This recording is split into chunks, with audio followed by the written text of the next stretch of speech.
Signori, questa serie continua, l'avete voluto voi, però la prediction come sarà la classifica 2022 di Formula 1 ve la beccate prossimamente. Ma si farà, tranquilli, si farà. Dunque Nikita Mazepin valuta la sua stagione da 4 su 5.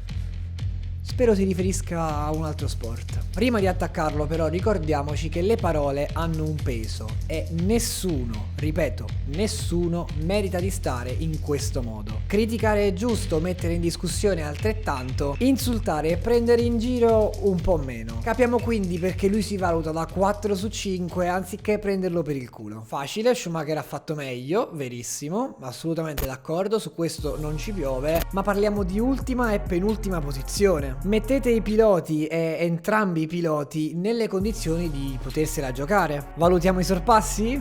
Quali sorpassi? Quelli dai doppiati? Paradossalmente Mick e Mazepin se le sono date a Monaco. Pensa un po'. Ma lui è un pay driver. E allora?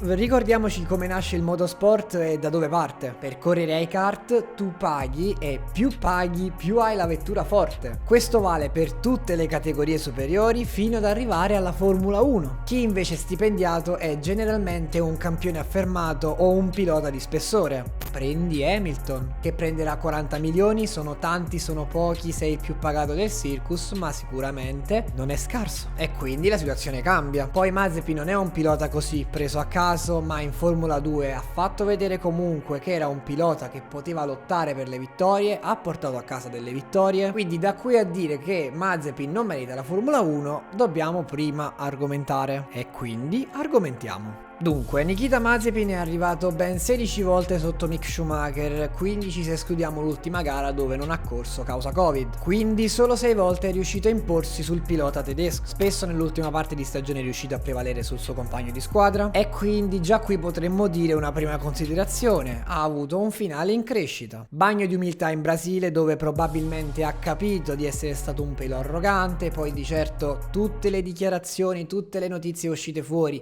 prima dell'avvio della nuova stagione di Formula 1 non lo hanno aiutato, ma la Haas, che dell'ultima e della penultima posizione si fa la frittata, dove può trovare respiro economico? Nel limitare i danni. Bene, sotto questo punto di vista Mick Schumacher ha ammazzato il team americano. È il primo in classifica tra tutti i piloti della griglia di Formula 1 per danni causati alla vettura. La media durante l'anno, perché capita che magari qualcuno da dietro ti cannona, capita che la sbigni, quindi può succedere, la media durante l'anno è di circa 1,9 milioni, 2 milioni. Mazepin non ha concluso 5 gare contro le 3 di Mick, eppure ha totalizzato meno danni. Parliamo di circa 2,4 milioni? Che fortuna o non fortuna sono la metà. E quando sei ultimo e penultimo in campionato, ultimo nel campionato costruttori, i soldi contano. Dunque possiamo analizzare i risultati sportivi e personalmente per me contano di più, ma questa è una mia opinione, ma dobbiamo anche valutare le entrate e le uscite.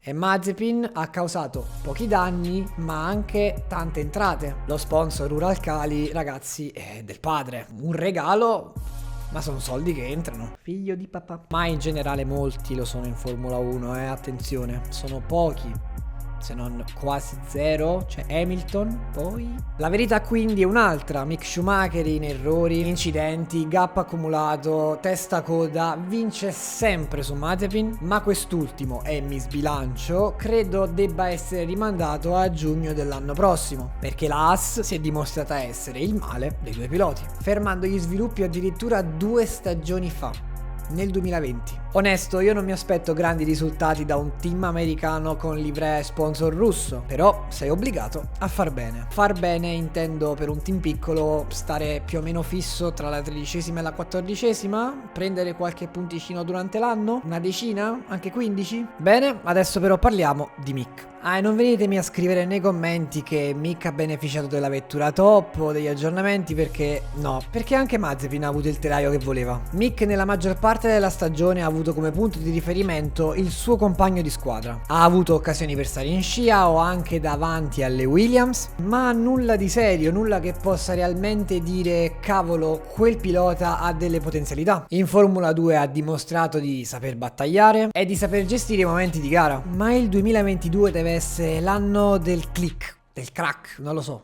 chiamatelo come volete. Lui però sembra essere contento, sarà il cambio regolamentare, sarà l'effetto suolo, io comunque ho parlato di tutte queste novità, ovviamente le trovate qui e in alto nelle schede, o sarà semplicemente che la vettura verrà disegnata secondo le sue indicazioni e ovviamente anche quelle di Nikita. Per la prima volta nel 2022 non guiderà una vettura di un campionato monomarca. Io sarei più cattivo e direi non guiderà una vettura sottomarca. Ma hey! È vero. Ma nel dubbio ditemi la vostra nei commenti, iscrivetevi, campanellina, profilo Instagram, adios.